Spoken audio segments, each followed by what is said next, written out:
It's time now for the Success is Subjective podcast. Here is your host and therapeutic consultant for young adults only, Joanna Lilley.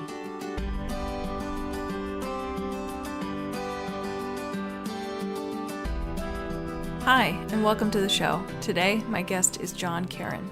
John's journey is a testament to the power of dedication, compassion, and resilience. As the founder and owner of Elements Outdoor Therapy Programs in Utah, John has dedicated his life to helping families navigate moments of crisis and find solace in nature. Just keep swimming, a motto ingrained in John's spirit, is emblematic of his approach to life's greatest challenges. As a decorated competitive endurance swimmer and triathlete, he understands the importance of resilience and perseverance, drawing upon his inner grit to conquer even the most daunting of obstacles. Beyond his professional achievements, John attributes much of his success in life to his best friend and partner, his wife Melanie. Together, they have weathered life's storms, celebrated triumphs, and overcome any hurdles placed before them as a unified force. John and Melanie's family, which includes 2 grown children and 2 grandchildren, embody the true essence of joy and fulfillment in his life.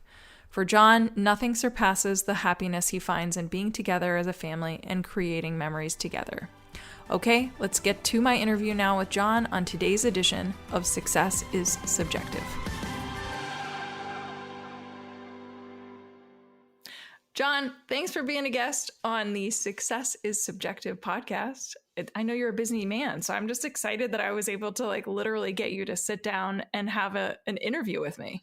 Well, this is awesome. I'm pretty excited about it. And we're heading into summer, so it's actually busier than it's ever been.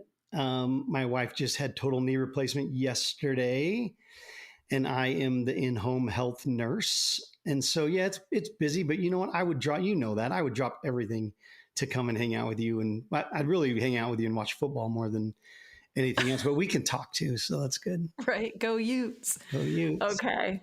Well, I hope your wife's okay. She's good. Okay. Yeah. Okay. Well, thanks for asking. Okay. Why don't you tell the audience, because I don't know your full story. Where'd you grow up? And then what was the messaging that you were getting when, where you were raised around what you were supposed to be, right? Quote unquote. What were you supposed to be doing after high school?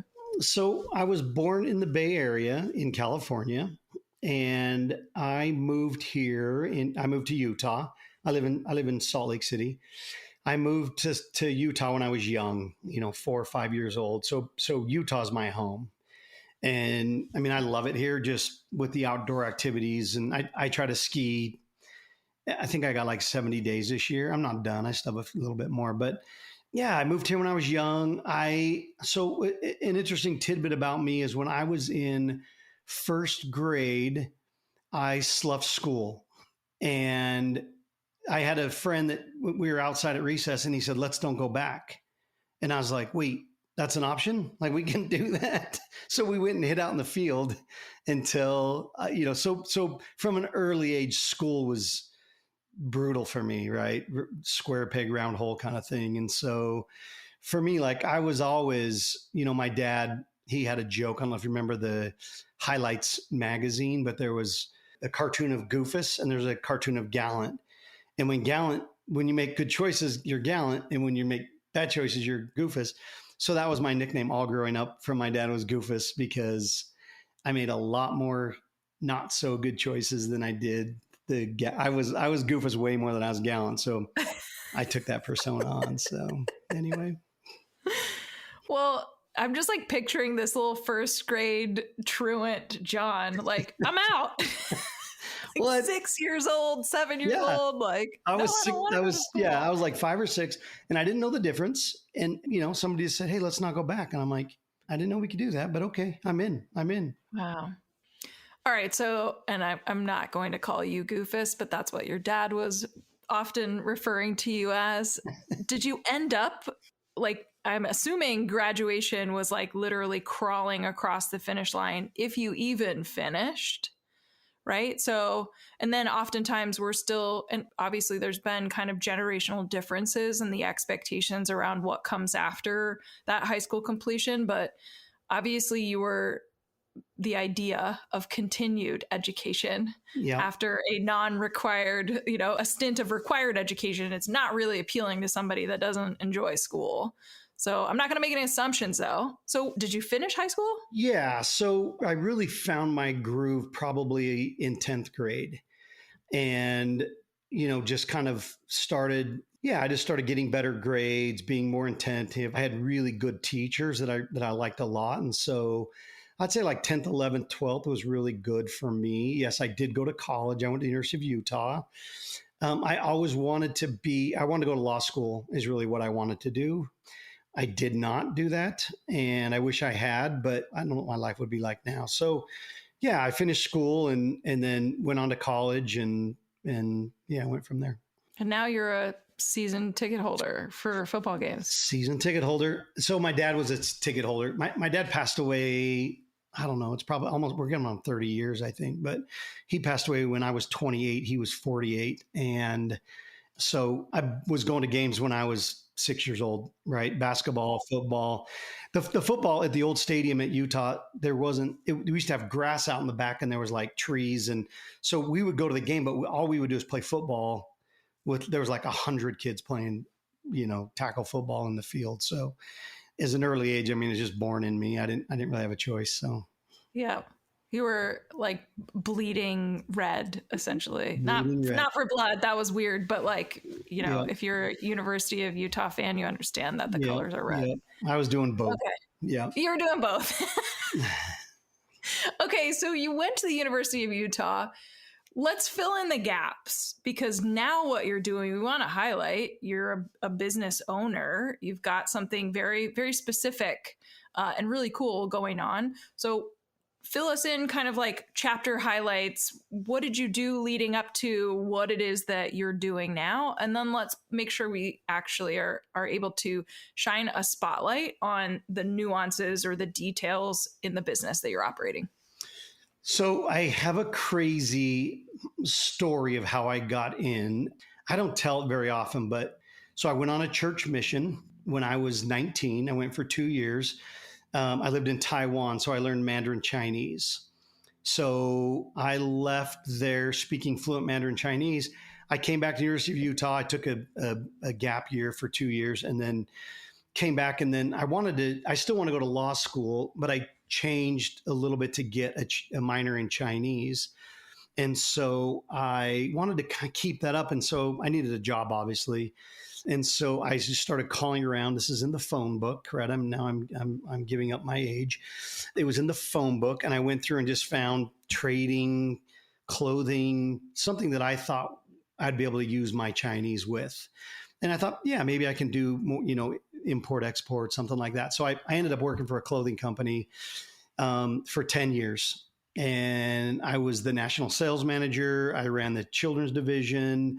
We had an office in New York. We really had an office everywhere. And so it was just kind of a crazy thing that I couldn't even run a car, but I was like the national sales manager of 15 sales reps all across the country. I did that for 10 years. And then I went to work for another clothing company, O'Neill, the surfwear. I took over the Rocky Mountain States and kind of blew that thing up. And then they fired me.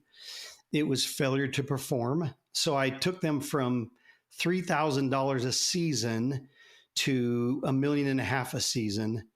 And then they fired me. And what had happened was my sales manager left, the guy that I loved.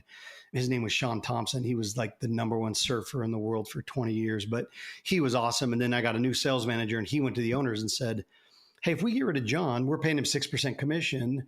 If we get rid of John, we can just go, you pay me 3% and I'll take over all of his accounts. And so that's what they did. So they let me go. And so I kind of messed around for a year, snowboarded, worked at Solitude, ski resort, wakeboarded with my kids. And then my wife's like, all right, it's time. Like, you need to go. It's time to go back to work. And so one of my sister-in-laws owned a program.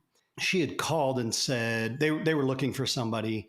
And I was like, no, everything that you hear when you hear about treatment, right? Like, hey, do you want to come work at this treatment program? I'm like, no.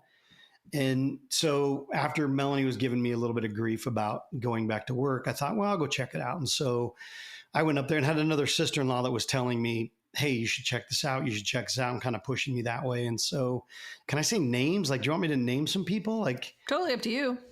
so Melissa Hickman, she's at Gateway, and she was pushing me hard. Like, you need to go up there. You need to go check it out. And this is 1998. And so I went out there. I went out in the field. It was a wilderness program. And I mean, I was like, this is phenomenal. Like, this is where I'm supposed to be, not selling women's clothing. This is what I should be doing. And so I worked there for 10 years. And after 10 years, I was like, hey, I think there's some things that I want to change.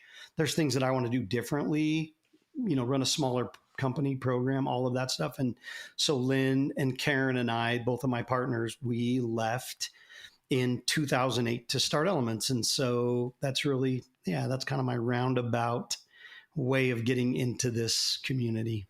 Well, and there's so many things to highlight about where Elements is now compared to where it was when it started. So maybe give us kind of the touch points, elevator speech, pretend like the audience listening to this podcast is not familiar with Elements. Okay. So what do they need to know about Elements? Yeah. So we started in the height of the greatest time in the history of the world to start a business, 2008, right? We started and then the bottom of the world fell out. And so we were different. We weren't, money wasn't flowing, and it was hard. It was probably the hardest 5 years of my life. I mean, at one point we were down to, I think we had like $5,000 in the bank and our payroll was 10. And Lynn and I were sitting in his garage and crying and trying to figure out what we were going to do. And, then we got a student that came in and they paid up front. So we're like, at that time they paid $15,000 up front. And we're both like, well, we got 2 more weeks of payroll that we can do. And then we kind of went from there. But really the process for us was we wanted to create a more intimate, owner operated, more hands-on setting for our families. And so we decided that we were only going to work with boys. So we were the only single gender wilderness program in the country at the time. And then we kind of developed from there. We had a field director. So we were mostly therapeutic, camping, hiking, all of that stuff. And we had a field director that said, hey, I would like to do adventure. And I said, I think you're crazy and I don't want to do that. And after he gave us the pitch, I was like, hey, that sounds really cool. And so we ended up becoming more of an expedition model where we are camping, hiking, we're outside, but we're also rock climbing, rappelling, backpacking, low ropes courses, canyoneering. We just had a group do a 2-day mountain bike, backpacking. A bunch of kids just ran the river that we have. And then we're moving up into the mountains here shortly, and we will be fly fishing, stand-up paddleboarding, that kind of stuff. And so really the focus for us is just to get our clients, our kids out of the pressure and the stress and all the junk that's going on for them, and get them out here and work on themselves. And it's an amazing place to be. And I think that's the first week clear back in 1998. I was with one of the boys, and he had just got there, and he had read the letter from his parents that night. And he was really angry and really hard to be around. After he read this thing, he went through a group. It was like we're sitting by the fire. It was like a kumbaya, this whole moment. And he's just bawling and going through the whole thing. And we woke up in the morning and he was a completely different person.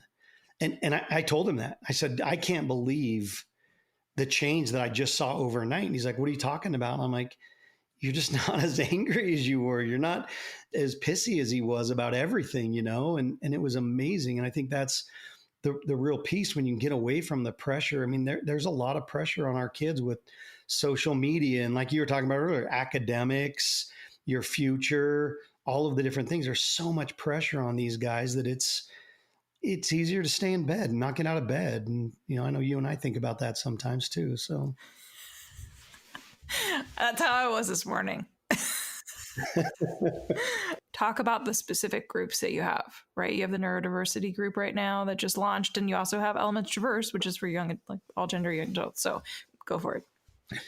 Yeah, so I think with Elements, the one thing that we really wanted to create was some differences in the profiles of the students that we have here. We didn't want them all in the same group. If we have somebody that's doing a lot of drugs, I don't want them in a group with somebody that's on the spectrum. And so part of the thing that we have done is really diversified the groups that we have. So I have a group with some really tough oppositional, doing a lot of substances, my people, right? I have a group of those. They can be a little bit, they can be jerks at times, a little bit tougher that way. We have a group that's a little bit softer than that, and they're just more substance, but they're pretty fresh on the substance, like excited about, like, hey, I just discovered weed and it's like the greatest thing ever, right? I have friends and I'm going to parties and I'm doing all this stuff, and they're still fun. They're a lot of fun. And then there's a group of just softer, more, we deal with a lot of trauma, PTSD, grief, loss, adoption. And that would be more of that group, more anxiety, depression, not a lot of substance use. And then we just started recently, we've worked with neurodiverse kids, but we just started a program last year called Eclipse. And Eclipse is for neurodiverse clients that are out here. And then we've been running Traverse, which is our young adult over 18 group. We've had that for about, I don't know, 6 years, maybe 7 years. We've been running that. So there's a lot of stuff that's going on inside of the Elements brand, but Eclipse and Traverse, and then the Elements Adolescents. Well, and that kind of also paints the picture of like, you and Lynn crying over payroll to where you are now, where you have these specific groups operating consecutively, but with expertise, right? Like there is a particular profile, which means that you've got the supportive staff that are appropriately trained, or the right therapist that can work with that particular population. And so it highlights or demonstrates the growth in where Elements was and where it is now. And I'm sure there's vision. You've got a vision board for your business of what else you all want to do in the future. But as a owner operated business, you're also making really calculated and intentional decisions. And I'm just making that assumption, but I think I know you enough to know that you would do a lot of research before you ever decided to expand to a different group or anything like that. But I'm going to stop rambling and say, having heard the journey, right, of where you were, John, first grade to where John is now, and knowing the work that you all are doing at Elements, do you see yourself as successful? Yeah. I mean, I think, and part of me with Elements is I want to love what I do. And it's not bullshit when I say, like, I mean, we had an employee that left. When they leave, when our employees leave, we do an exit interview, right? And somebody left the note that said, a lot of companies say that it's family, and Elements isn't lying. And I do feel like that. I have 7 partners, and I say that they're the family that I chose, right? And I would say all of them. And I think part of that process for us, I want to be somewhere that I want to get out of bed. I want to work with people. I want to travel with them. I want to be at the office. Like I want to hang out. And it's a lot of fun, just solid, good people, and running a small company. If you get one bad egg, it makes it pretty tough. And so I didn't even answer your question. So for me, like, I think the success for me is the fact that I'm able to do what I love, but I'm also to be able to spend time with those that I love as well. Right. So success for me is my own children, my grandkids, being able to mountain bike, swim, race, run, whatever that looks like. That's really what I want to be doing. Is I want to be outside. I want to do all that stuff. And I think that Elements has afforded me the opportunity to do the things that I love, because I love what I do, like I said. So, okay. So having heard you answer that question about whether or not you see yourself as successful, I'm going to go a little off script and ask something specific. As a program owner for a wilderness-based business, right? A lot of wilderness programs are under fire right now through all media outlets for a litany of reasons. But I want to just kind of hear from you if there's anything that you can share with a parent that is exploring or has been recommended to a wilderness program. What advice would you give to that parent, knowing that you are operating this type of business that parents are getting conflicting information about? Yeah, that's a good question, because it's obviously it tugs at my heart really bad, because I would say two things. I would say for Elements right now today, we are the best version that we have ever been in 16 years, right? And that's the clinical team that we have here, the staff, like you said, the trainings, the people that we have here are phenomenal. I would say the outcomes that we're seeing from our families are phenomenal as well. And it's the best version that we've ever been. And so when I hear all of the negativity and all that stuff, it hurts, right? Because I know that we're doing really good work. Does it work for everybody? Absolutely not, right? Do we have issues? Do we have problems? Do we make mistakes? Yes, we're human, right? The goal for us, if we make a mistake, is how do we rectify that? How do we show up for our families to fix whatever it is that happened? And so I think that's the hardest part for me. And so really, I think it's a small minority of people that are the loudest voices. And I think that's the case the political landscape right now. The world is just such a negative place. And I do think it's the minority that is really speaking up. And the rest of us are sitting here going, wait, no, so what? Like what's going on? And so I think the advice that I would give is call families that have gone through it, talk to people that have done it, because when all of this stuff was going on, I think really the biggest issue that's going on with programs in general is I think that, we haven't made money in the last 5 years, right? We're fine. I get a salary, but we're breaking even and everything's good that way. But if I'm an investor, Elements isn't a great business to invest money into, right? Nobody's going to come in and say, great, I'm going to put in $1 million so I can get zero return. Right? If I'm going to put money into something, I'm going to go do something else. And I think that's what we're seeing with a lot of programs that closed in this last year.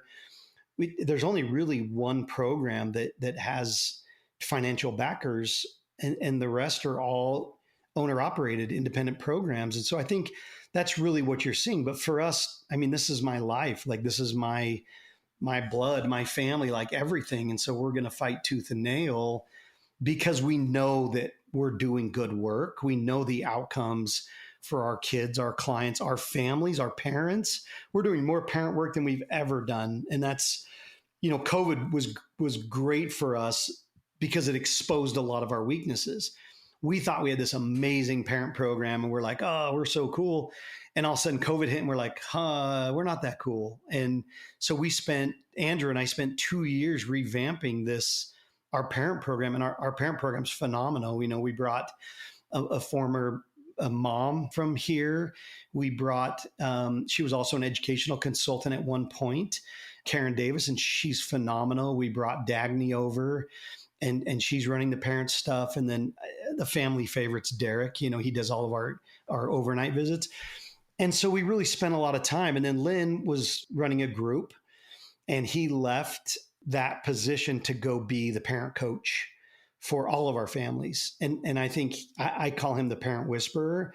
And so there's not a better role for him to be in than where he is now. And so I think, I think where we are now and who we want to be, I think eventually like we're going to evolve and do a lot of different things. But I think it's hard. It's, obviously it weighs on my mind, and, I'm riding on the lift at skiing, and somebody says, well, what do you do? And I'm like, well, I run a wilderness program. There's only two things that come out of that, right? I get, oh, that's so cool. Or, oh, and then they can't get off the lift fast enough. Right. And so it's kind of what happens, right? And that's really where it goes. And so that's kind of the whole thing is it is not, nobody's middle of the road on wilderness therapy.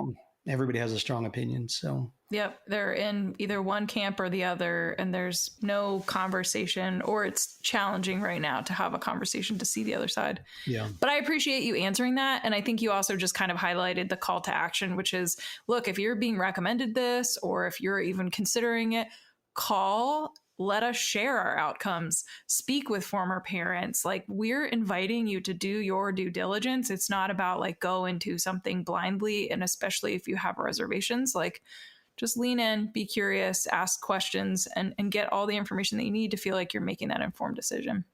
Yeah. Yeah. Well, we'll make sure that we have your contact information in the show notes, in addition to just obviously the Elements website in itself. But John, thank you for taking the time. I know you're a busy man. Thank you for taking the time to be a guest on the podcast. Okay. And then I think we're going to have West Virginia out at some point. I know, I can't wait. A home game. So get out here. Go Ears. Yeah. Thanks, Joanna. All right. Thanks, John.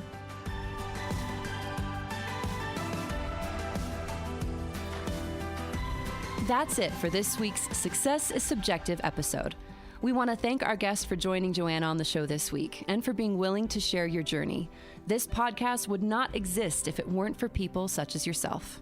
Stay tuned for our next episode, where you can bet it'll be another amazing human sharing their personal story with the world. Make sure you check out the show notes, where you will find contact information, website details, and all social media for our guest. Put a face with a voice by accessing their interview on the newly formed successissubjective.org website. If you are interested in being a guest on the podcast, you can email Joanna at joanna@successissubjective.org. Be sure to check out the collegealternative.org and lilyconsulting.com websites for additional resources outside of podcasting. If you are listening to the show on Apple Podcasts, please subscribe to the show. And while you're at it, feel free to leave a review. You can also download to listen to the Success is Subjective podcast on other popular podcast apps, such as Audible, Google Podcast, iHeartRadio, Spotify, Stitcher, and TuneIn Radio. Last but not least, Success is Subjective is listener-supported, made possible by our team and by you. You can support this podcast by joining the Patreon community at patreon.com/successissubjective. Thank you for tuning in, and remember, there is no single path through life. Success is what you make it.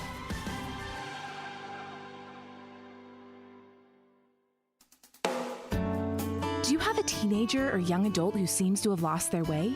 Maybe they need help navigating adolescence, adulthood, and decisions surrounding higher education. Or maybe they have become withdrawn, their grades are slipping, or they are flat out living a reckless lifestyle, and you're concerned about their health and well-being. If this describes what your teen or young adult is facing, a therapeutic consultant may be able to help. Mental health, addiction recovery, and higher education can all be equally expensive. While information is everywhere, how do you know what option is the best one for your family? Some parents have the time to research and navigate this on their own. Some don't. If the latter applies to you, enter therapeutic consultants. Therapeutic consultants, like Joanna, listen to your family's specific needs and advocate on behalf of your loved one. TCs will research therapeutic resources, recommend treatment programs, and assist during adulthood transitions. Not being affiliated with any program, their support is completely objective and catered toward the best interest of each unique family. To find a qualified therapeutic consultant to work with, check out TCA, also known as the Therapeutic Consulting Association. Their website is therapeuticconsulting.org, all one word. Again, that's therapeuticconsulting.org. Then click the Find a Pro tab up at the top.